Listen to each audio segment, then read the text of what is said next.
Hello साथियों, मैं शिवम मौर्य।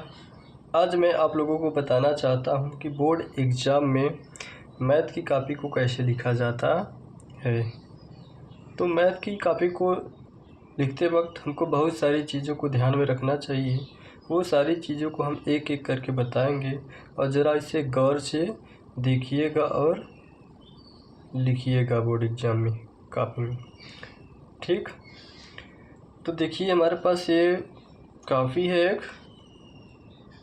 जो कि बोर्ड एग्ज़ाम में आपको ऐसे ही मिलेगा। इससे थोड़ा बड़ा रहेगा, पेज चौड़ा रहेगा, लंबाई भी इसकी बड़ी रहेगी। तो जैसे हमने खंड ब का आंसर दिया, खंड ब का आंसर दिया। अब खंड अ जो किया जाएगा वो तो आपका OMR वाला रहेगा, जो कि उसके लिए आपको अलग से एक OMR शीट दी जाती है। तो खंड ब का आंसर देने के लिए हमने क्या किया, पहले क्वेश्चन का आंसर दिया, पहले प्रश्न का क्या दिया, आंसर दिया। तो हम लिखेंगे कैसे, पहले जिस क्वेश्चन का हम आंसर दे रहे हैं, यानी जिस प्रश्न का हम आंसर दे रहे हैं उसको लिखेंगे क्या, प्रश्नोत्तर संख्या 1। पहले का दे रहे हैं तो प्रश्नोत्तर संख्या 1, अगर दूसरे का देंगे तो प्रश्नोत्तर संख्या 2, अगर चौथे का देंगे तो प्रश्नोत्तर संख्या 3। यहाँ पे हमने लिखा पहले प्रश्न का उत्तर दिया तो प्रश्नोत्तर संख्या 1 लिखा।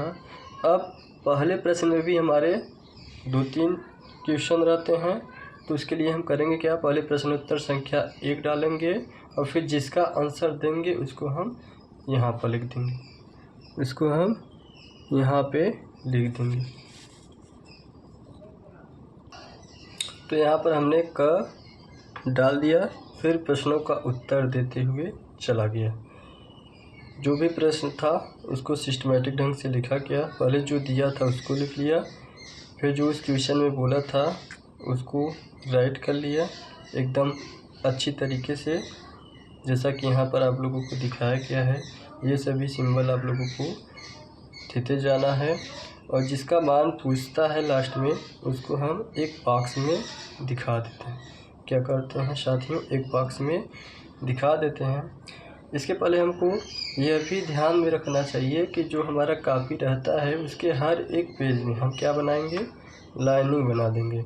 एक लाइनिंग आपका इस साइड रहेगा और एक लाइनिंग आपका इस साइड, यानी एक लाइनिंग आपका बाएं साइड रहेगा और एक लाइनिंग आपका ये दाहिने साइड। ठीक, बाएं साइड वाला थोड़ा सा ज़्यादा रहेगा और इधर थोड़ा सा कम करेंगे तो चलेगा। ठीक, तो इस प्रकार हमने प्रश्नोत्तर संख्या 1 का क का क्या दिया, आंसर दिया, जो कि बहुत ही अच्छी तरीके से।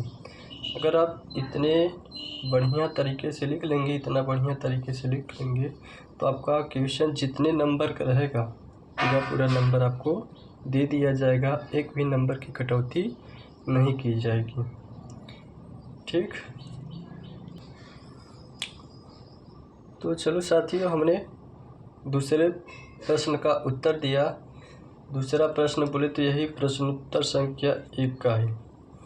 तो हमने डाला क्या, प्रश्नोत्तर संख्या 1, थोड़ा लाइनिंग बना दिया ताकि देखने में हमको अच्छा लगे। अब 1 का हम किसका आंसर दे रहे हैं, 1 का हम ख वाले का आंसर दे रहे हैं। तो प्रश्नोत्तर संख्या 1 यहाँ पर डाल दीजिए और ख यहाँ पर डाल दीजिए।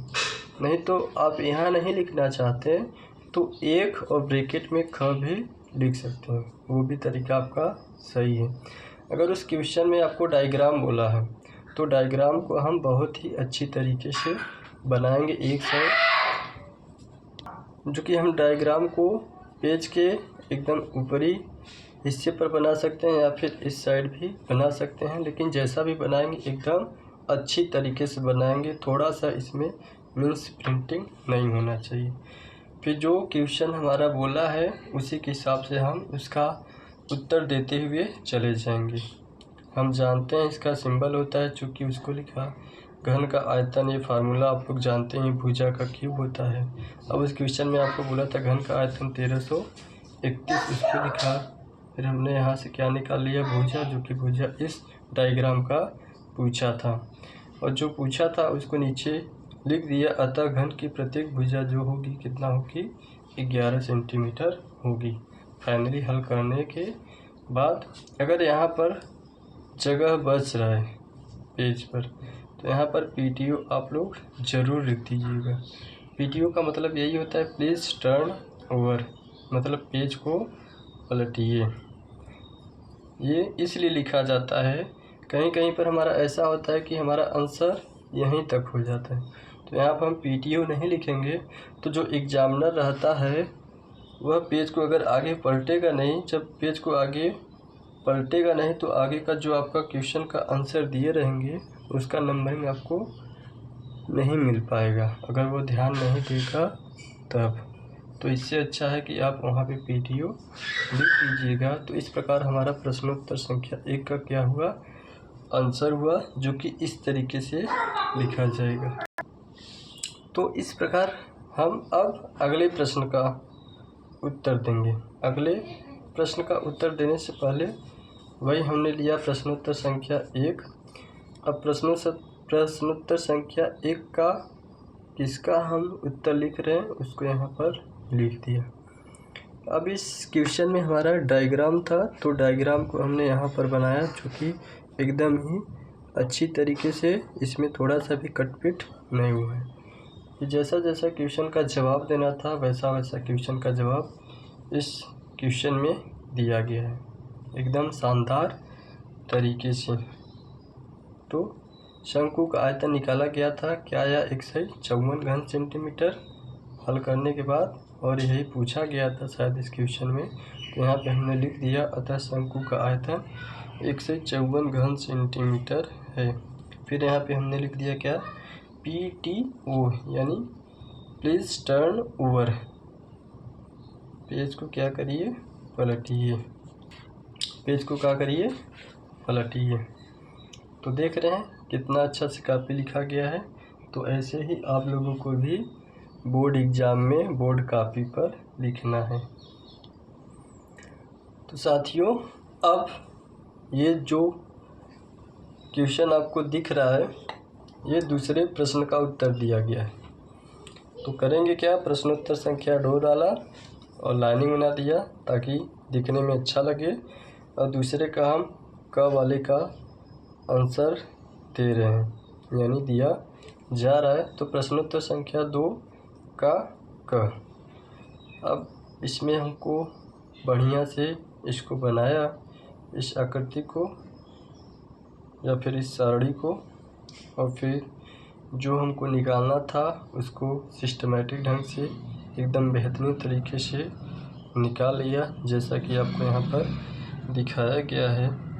अब देखिए हमारे जो PTO होता है ना वो हर एक पेज में नहीं लिखा जाता, जैसे यहाँ पे देखिए नहीं लिखा गया है।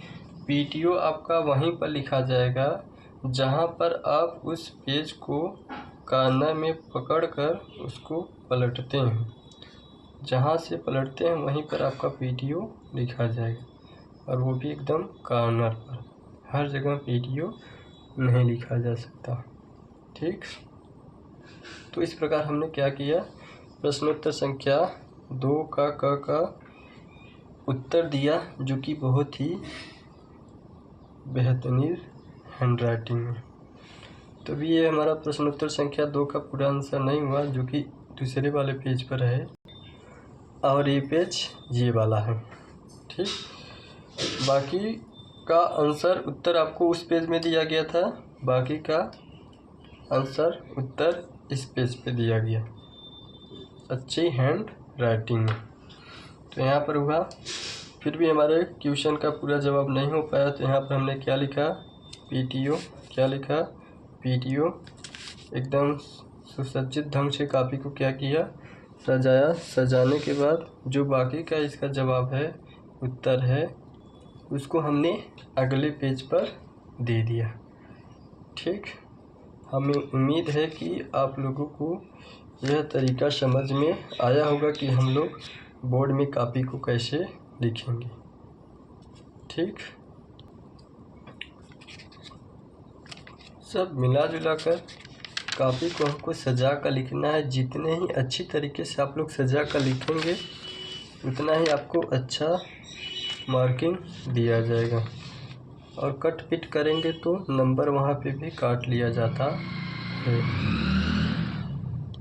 कहीं कहीं पर मान लीजिए क्वेश्चन को हल करते वक्त कोई संख्या या फिर कोई वर्ड हमारा गलत हो जाता है, और जब कोई वर्ड हमारा गलत हो जाता है तो उसको हम इस तरीके से रंग देते हैं कि वो वर्ड हमको दिखता ही नहीं।